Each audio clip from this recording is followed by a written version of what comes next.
Voici d'hier à aujourd'hui, une capsule de Normand de Lessard. Normand nous présente des personnes ou des événements qui sont venus marquer notre passé en Beauce. Sur ce, bon visionnement.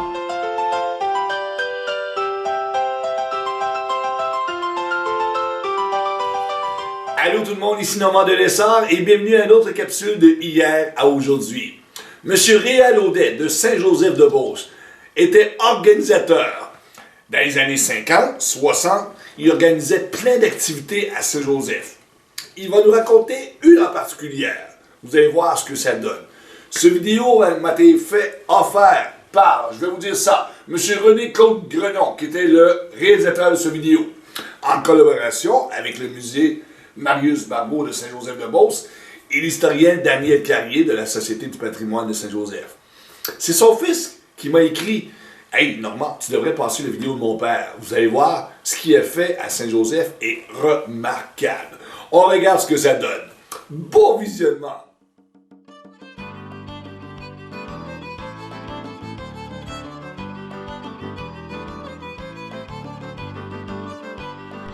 Bonjour à tous. Mon nom est Réal Audet, Saint-Joseph. Je suis l'un des principaux responsables, enfin, qui ont travaillé intensivement à l'organisation des régates internationales de Beauce, qui se sont déroulées de 1959 à 1965. Alors, cet événement, comme vous allez le voir, enfin, d'ailleurs, cet événement-là est décrit, enfin, dans un fascicule historique qui nous y a paru l'an dernier. Ceux qui auront l'occasion de le trouver, ça va être parfait. Mais ce soir, on va essayer quand même de vous faire un petit survol de ce qui s'est passé. Cet événement-là, quand même, a été, autrement dit, l'événement précurseur de tout le développement qu'a connu, fantastique qu'a connu Saint-Joseph et la région de la Beauce. On peut parler même, enfin, des origines même du miracle de la Beauce. Alors, voici, il y a en 1959, il y avait un problème majeur au niveau des loisirs. Il y avait au-delà de 300-400 jeunes, les familles étaient nombreuses dans ce temps-là, qui n'avaient pratiquement pas d'équipement et de lieu pour se rassembler. Alors, l'OTJ, l'œuvre de terrain de jeu, a décidé enfin d'étudier la situation sérieusement et de trouver une formule. Alors, ça prenait un terrain. Et le terrain le plus propice, c'était celui que vous voyez ici actuellement, là, et près de la rivière, entre la rivière et le chemin de fer. Mais ce terrain-là, à ce moment-là, c'est un terrain marécageux qui était impropre à l'érection de terrain de jeu. Mais par contre, c'était celui qui était plus accessible et le plus proche, enfin, plus central de la ville. Alors, on s'est mis à étudier la situation, mais là, ça prenait des fonds. Ça prenait quand même de l'argent pour réaliser ça. Alors, il y a un amant de la pêche qu'on appelle M. Hector Lebeau, qui travaillait à la compagnie d'électricité Ferroviaire ici, qui a proposé, lui, de faire une régate, une course en bateau, en chaloupe, sur la rivière, puis de façon à ce qu'on puisse aller chercher des fonds qui pourraient nous permettre, enfin, de remplir et d'aménager, enfin, ce terrain-là et le combler avec les équipements que ça prend. Alors, c'est ce qui est arrivé. Alors, la première régate a eu lieu le 26 avril 1959, alors que l'eau était très haute et qu'à ce moment-là, on commençait modestement. L'organisation n'avait aucune expérience dans le domaine, mais on s'est dit, écoute, on va s'organiser, puis on va se débrouiller avec ça, puis on a ajusté notre plan au fur et à mesure. Alors on a réussi à faire une réussite fantastique, cette première-là. On a eu immédiatement 10 000 spectateurs qui sont venus pour la première.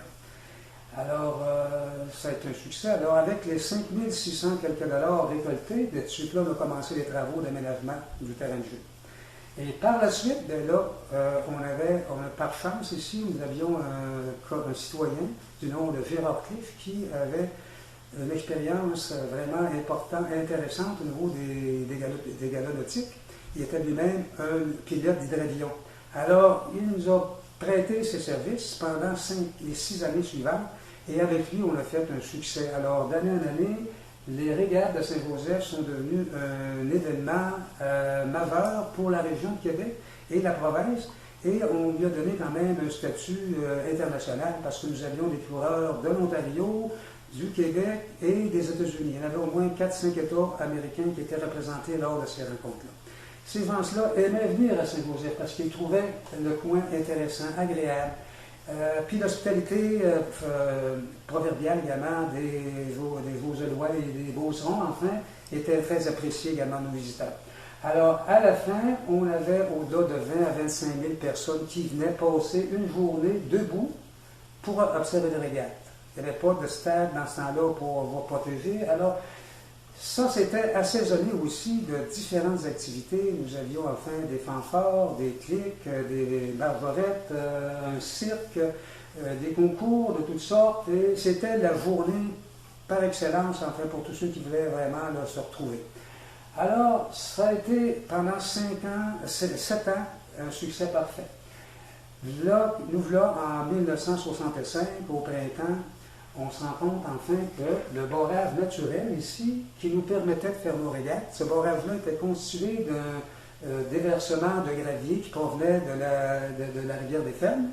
Ça nous permettait au moins d'avoir en juin, début juin, enfin toujours la quantité d'eau nécessaire. Et quand la quantité ne suffisait pas, bien, on faisait un petit barrage de pluie ici, là, et dans le chenal, avec des sacs de sable, même des carcasses automobiles, pour retenir l'eau pendant les quelques heures de la régate, et après ça, on enlevait ça. Alors, dans le temps, il y a plusieurs riverains qui se plaignaient des inondations qui faisaient des dégâts un peu partout dans la province. Alors, le ministère des Richesses naturelles a été saisi de la chose. Ils ont dit, écoutez, il faudrait peut-être enlever ces bancs-là. Alors, ils sont venus chez nous au mois de juin 1964. Ils ont tout enlevé ça. Alors, le printemps suivant, on se retrouve venu à l'eau. Alors, l'organisation de l'OTJ est allée rencontrer le ministre René Lévesque, qui était ministère des Ressources naturelles. Il a fait part, enfin, de nos graves problèmes. Et puis, il nous a dit, écoutez, on a fait le barrage de la baie James, on ne vous pénalisera pas, on vous en fera un autre immédiatement. Alors, pendant une semaine, comme vous voyez ici, là, ils ont travaillé jour et nuit quasiment pour nous faire un barrage. Et par la suite, ils ont tout enlevé ça, justement, pour laisser l'eau prendre son cours normal. Et par la suite, ils nous ont offert la possibilité, les ingénieurs nous ont offert la possibilité de nous donner un barrage permanent pour nous permettre enfin de continuer ces régates-là, qui étaient devenues quand même un événement majeur, enfin, pour la Beauce et le Québec. Alors, il était prêt à nous financer à ce moment-là. Le ministère a dit, écoutez, m'a vous donner un bon coup de main, enfin, financièrement. Alors, par contre, au départ, il dit, comme prérequis, vous allez rencontrer le ou les propriétaires riverains pour leur demander, enfin, leur adhésion à ce projet-là. Alors, finalement, il s'agissait d'un barrage pneumatique de 5 pieds d'eau qui se versait lorsque le niveau d'eau débordait de 5 pieds. Et puis, il n'y avait aucune possibilité de dommage à qui que ce soit à ce moment-là. Mais par contre, ceux qui ont été consultés ont eu peur que ça fasse des dégâts à leur terrain, puis on dit ça ne marchera peut-être pas, ils ont mis des doutes sur ça, et finalement, on n'a pas été plus loin. À grand regret, on a dû fermer cette activité-là annuelle. Alors, il faut dire qu'il y avait 200 bénévoles cette journée qui travaillaient intensivement. Il y avait une quinzaine d'organisations qui parrainaient les Miss Régates. Et puis, sans compter, enfin, les municipalités qui venaient donner le coup de main également à ce moment-là. Alors, comme vous voyez ici, là, c'était vraiment une journée de fête d'allégresse, tout le monde y allait. On avait à ce moment-là ce qu'on appelle une mascotte, on appelait M. Poisson, vous allez sûrement le voir à notre niveau, et puis nos Miss Régates qui ont travaillé d'arrache-pied, enfin, pour aller chercher tout l'argent qu'on pouvait dans différentes activités. Alors, un mois avant les régates, on avait des activités intenses qui nous permettaient d'aller chercher des revenus continus. Et puis, bien, avec ça, bien, ça nous permettait enfin d'investir dans le... Alors, ce qui est arrivé, la fin, malheureusement, a sonné. Et puis, par la suite, bien, ce n'était que le commencement d'un grand réveil à Saint-Joseph. Dès que les régates ont été terminées, on a la malchance et même le drame d'assister à la fermeture de la plus importante usine à Saint-Joseph. L'usine J.L. Vachon qui venait de faire faillite avec ses 100 employés, qui donnait du haut-pain à la majorité de nos usines, alors de nos familles. Alors, ce qui est arrivé, c'était le désastre. On n'avait vraiment pas de relève, on n'avait pas aucun espoir pratiquement. Alors, à ce moment-là, l'équipe qui a été formée, qui a travaillé intensivement pendant les 7 années ensemble, s'est retrouvée enfin face à la nouvelle problématique, puis on dit, écoute, on a réussi bien les choses, on a fait le foyer Mont-Saint-Leroy, on a eu les régates une réussite, donc on est capable de régler le problème, je pense. Alors, on a ressuscité la Chambre de commerce, et puis à partir de là, enfin, quelques semaines plus tard, l'usine Viol Vachon était remise sur pied, et puis par miracle, c'est là qu'a commencé le miracle, c'est qu'on a 2 nouvelles usines grâce au travail acharné de certains Guy Poulin et avec sa jeune Chambre de commerce. On est allé chercher 2 autres usines qui ont été les premières à s'installer dans un futur parc industriel. Et c'est à ce moment-là, enfin, que l'espoir renaît.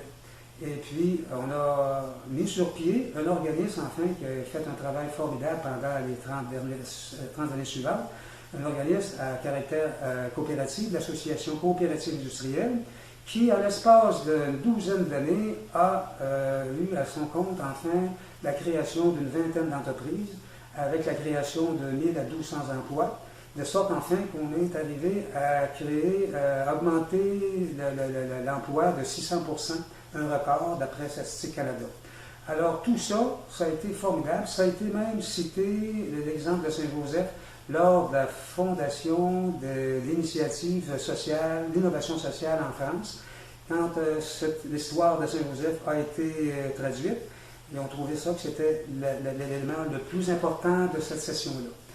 Alors, par la suite, bien, écoutez, tous nos voisins de Beauceville, de Sainte-Marie, de Saint-Georges ont été branlés par ce qui se passait à Saint-Joseph, et on dit, nous autres aussi, on est aussi fiers qu'eux autres, on va se donner des parcs industriels et des moyens de le faire.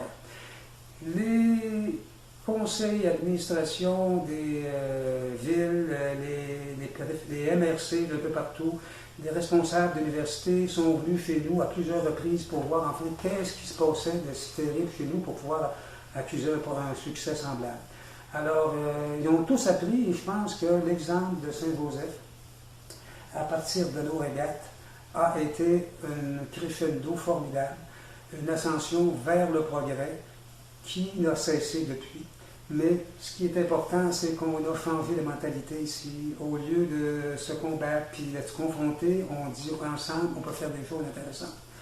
Et ce qui est arrivé, c'est qu'on a consolidé le sentiment d'appartenance, notre degré de solidarité l'un envers l'autre, puis nos amitiés aussi. C'est à force de travailler ensemble qu'on s'apprivoise et puis qu'on finit par s'aimer.